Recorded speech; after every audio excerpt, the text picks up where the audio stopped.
黃會長，各位物業管理界嘅朋友，大家好。咁咧，首先好高興咧，就今日有機會咧，就出席香港物業管理聯合會主辦嘅呢個關於我哋物業管理服務條例草案嘅一個研討會。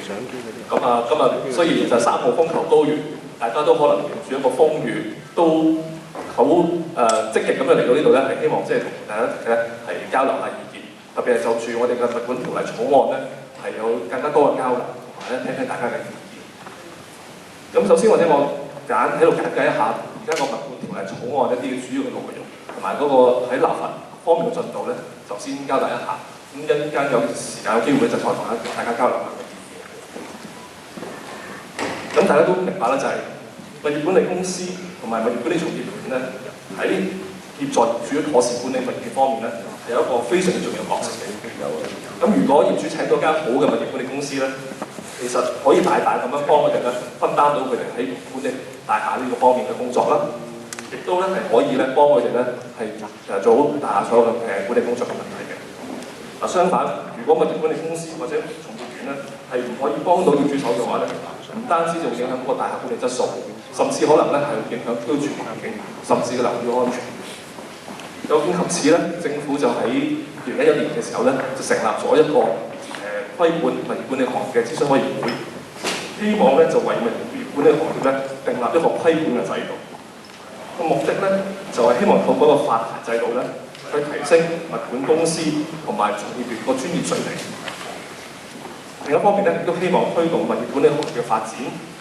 同埋咧係希望可以加強市民咧係聘用合資格嘅物管公司去協助佢哋管理大廈嘅呢個意識嘅。咁喺做呢一個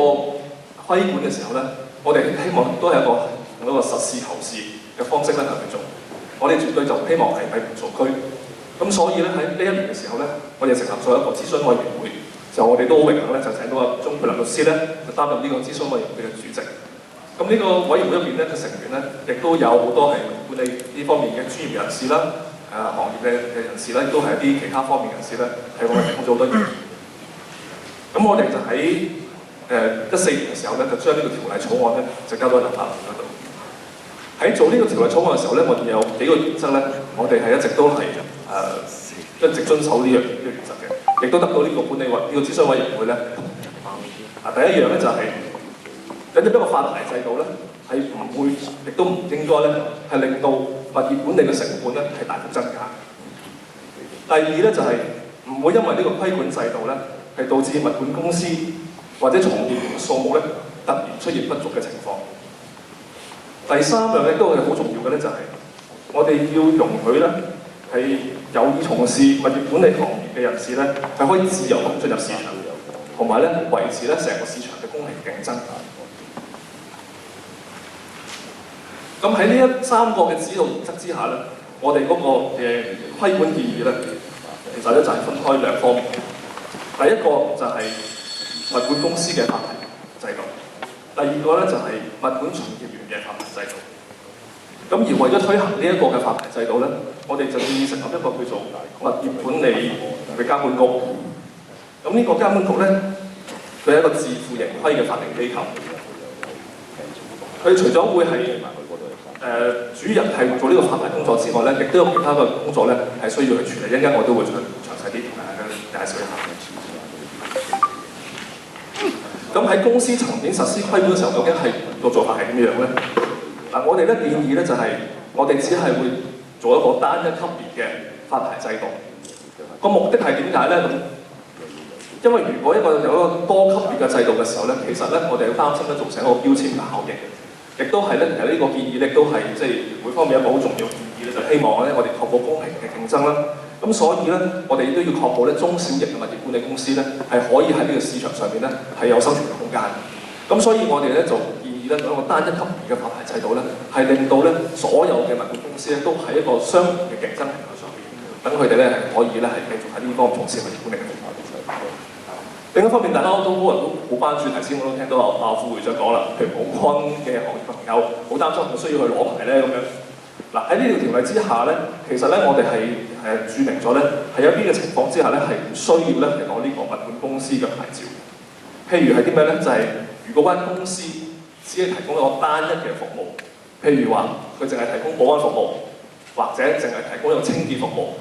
喺呢啲情況嘅時候咧，係唔需要咧係根據條例係需要領取牌照嘅。但係如果譬如呢間保安公司同一時間亦都提供埋清潔服務，或者同一時間提供埋其他一啲管理嘅服務嘅話咧，咁喺呢個情況咧，佢就需要根據條例咧係領取一個物業管理公司嘅牌照。另一方面咧，喺有啲情況之下咧，都唔需要去攞牌嘅，就係咧，如果嗰個建築物或者嗰個物業本身咧，嗰個單位嘅數目係唔超過某一個數目嘅話咧，如果有業主法團、立案法團自行去管理嘅話咧，個法團咧就係唔需要去攞牌。我講緊係一個法團唔需要去攞呢個牌照嚇。咁但係如果佢係要聘請一間物管公司嘅時候，咁當然佢就要聘請一間有牌嘅物管公司啦。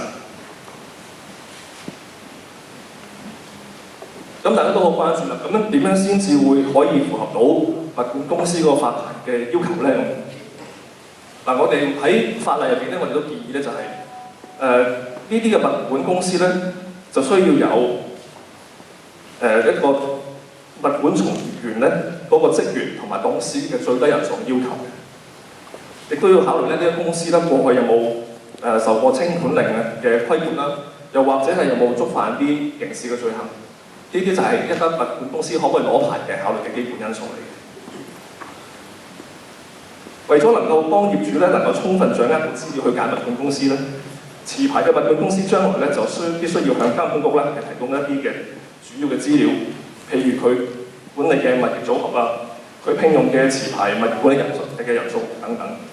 咁咧監管局就會將呢啲資料咧就會上載喺佢嘅網站咧係俾公眾去查閱嘅。咁如果呢啲物管公司係違反咗法例，或者係監管局所發嘅啲操守守則規定嘅時候咧，可能會遭受呢個監管局嘅紀律處分啦。譬如係可以吊銷或者係暫時吊銷嘅牌照啦，又或者係會監管局可以咧用嗰個譴責啦、警告啦，或者係罰款嘅方式咧係作出一啲制裁。咁至於喺個人層面方面咧，我哋講緊需要領牌嘅物管從業員咧，就係一啲即係擔當緊督導或者係負責管理職務嘅物管從業員先需要攞牌嘅。咁換句話說咧，前線人員咧其實係唔需要攞呢個從業員嘅牌照嘅。我哋咧就會係建議咧係訂立一個2個級別嘅牌照制度，目的咧係一方面咧係可以鼓勵咧物管從業員咧致力一個專業嘅發展。同埋咧，係亦都可以咧，俾一啲學歷或者資歷較低嘅人士咧，係有機會咧，係進入到呢個物管嘅行業，回應翻我哋嗰個指導原則，就係我哋希望咧係有足夠嘅人手咧，係去提供呢個物管嘅服務。物管從業員嗰個發牌嘅準則咧，基本上咧包括咗學歷啦、專業資格啦、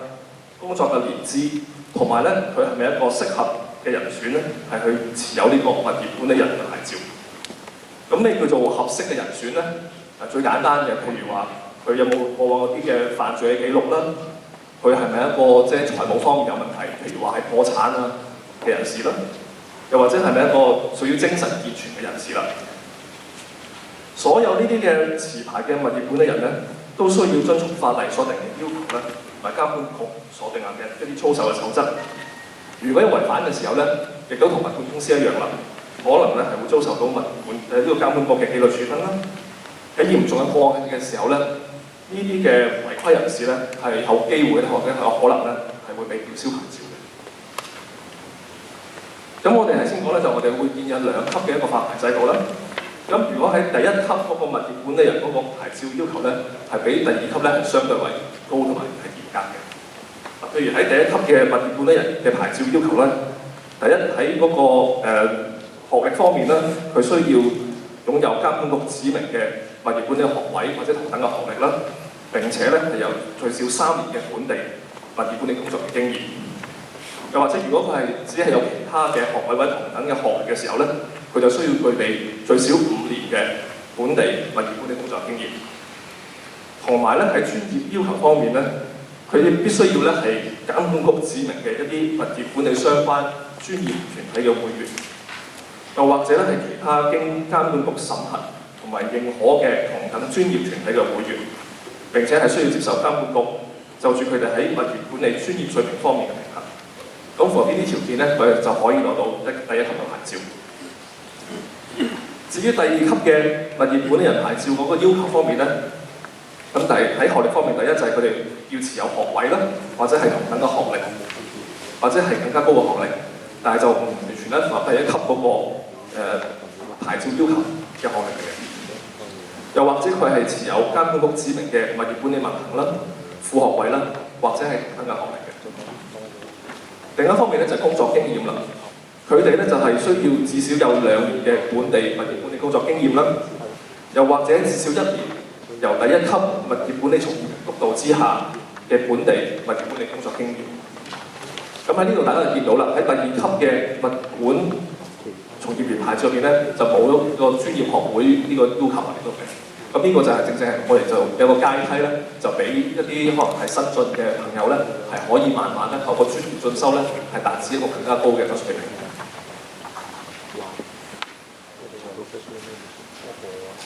咁講翻嗰個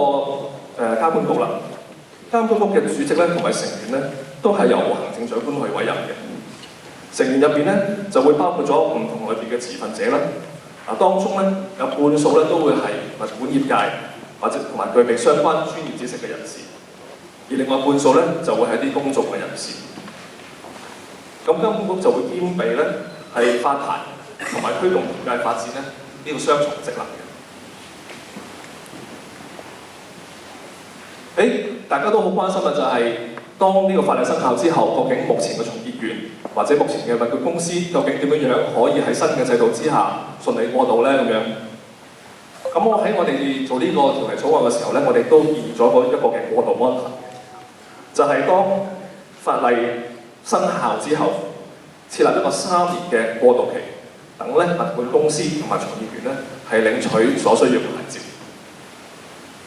為咗避免影響現職從業員嘅生計咧，富有經驗嘅現職從業員咧係可以獲發一個臨時嘅從業員牌照。咁只要佢哋咧喺臨時牌照有效期入邊修畢持續專業發展嘅課程，或者係完成由監管局指定嘅，譬如係交一啲論文啦或者報告嘅時候咧，佢哋都可以得到一個正式嘅牌照。